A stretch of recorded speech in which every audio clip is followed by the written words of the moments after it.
What a year! This is going to be a sprawling personal chit-chat about all the cultural and societal events that shakes China and the world in 2025. Rednote, DeepSeek, Nezha, and the Tariff? What's it like to live through these as a Chinese and a Chinese Gen Z? I'm just bursting with all the tea, all the fun, and all the insider information that I just have to share with you. To give you a little bit of background information, I am born and raised and educated in China, but I do study world literature, that is foreign literature basically, and I did 2 exchanges in Australia and Italy, so I can say that I have a little bit of vantage point of both sides. Now introduce yourself.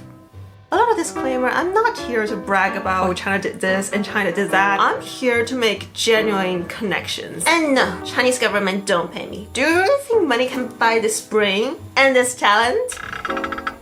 Well, it can.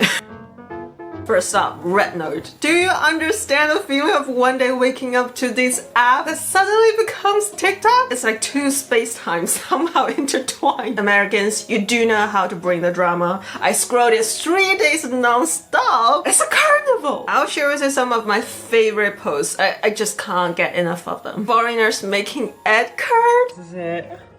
That's a lot, Lim, just so you know. Oh, wait a minute. Stop.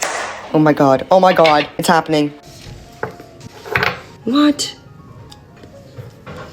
This was crazy. So many of us are commenting we never made ad cards that perfect. I never did it. We're just amazed by 2 things. 1, you guys are so quick to action. And 2, you actually follow the recipe. We Chinese, we like to improvise a little here and there. We want to make it an art of our own with our personal traits.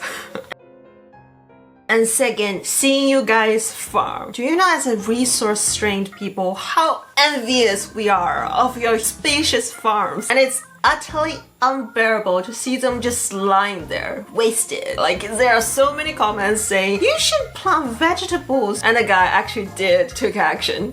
From Chinese netizens' farming advice, who probably never farmed a day in their life. What would you guys recommend I plant here? I think we're ready to build the greenhouse. We are going to be planting some herbs, different types of peppers, and eggplants. My 3rd favorite is seeing foreigners learning to write Chinese. It had me cracking! I just never thought of Chinese characters that way. I never see them that way. It's a house with 2 E's back to back. I can remember that.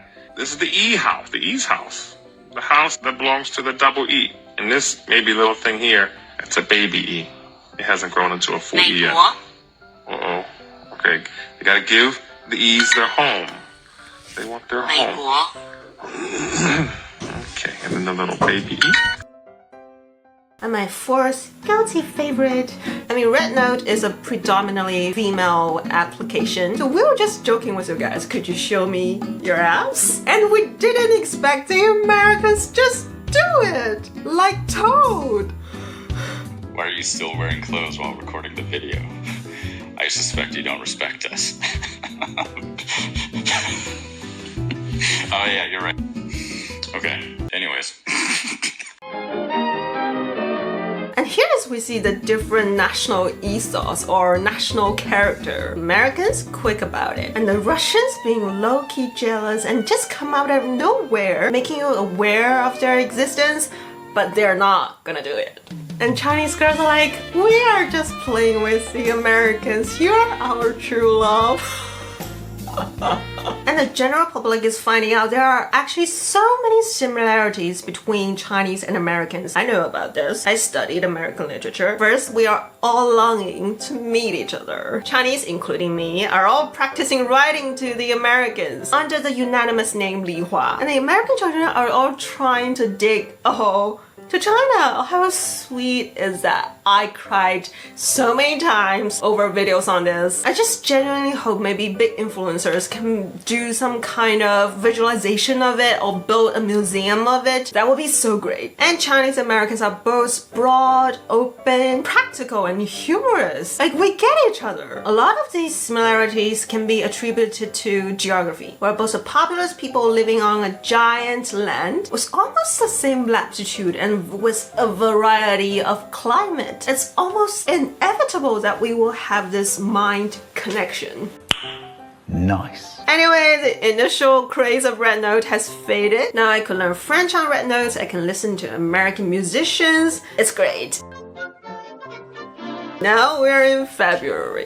DeepSeek. It was Spring Festival and I discovered it just 2 days before the Chinese general public did, and I just stayed up all night talking with DeepSeek. When the news burst out, what surprised me was that my parents instantly knew about this, which is when I know this time this AI is different. And quickly all the people are flowing in, crashing the server, and the thing is not replying to me. It's a whole roller coaster ride. I know to many of you it seems like it comes out of nowhere, like a hedge fund company. But China has been preparing for this for a very long time. When OpenAI came out, Chinese are having this existential crisis again. Why this revolution doesn't happen in China? What is wrong with our education system that didn't produce such talents? We're reflecting, we're soul searching. Many universities set up AI majors and departments so quickly. The East Asian morbid competition culture is paying off for once. DeepSeek's company is based in Hangzhou,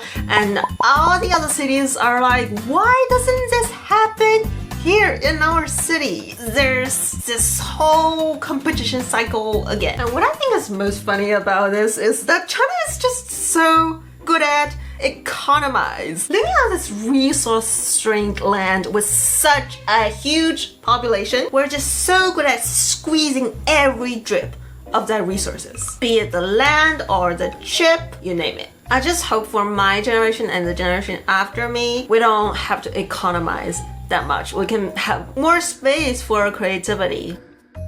Next huge cultural event is Nezha movie. You might haven't heard of it, but it has become the 5th highest grossing movie in the world, just after Titanic, in about just 3 months. Again, it's a Spring Festival discovery. I was before the trend. I took my mom to see it. She was surprised, like animation movies can get to this. And I just watched it climb above all the animations that I watched and loved. It's a miracle. Like, we had a busy Spring Festival. I've been doing too much Trump hands.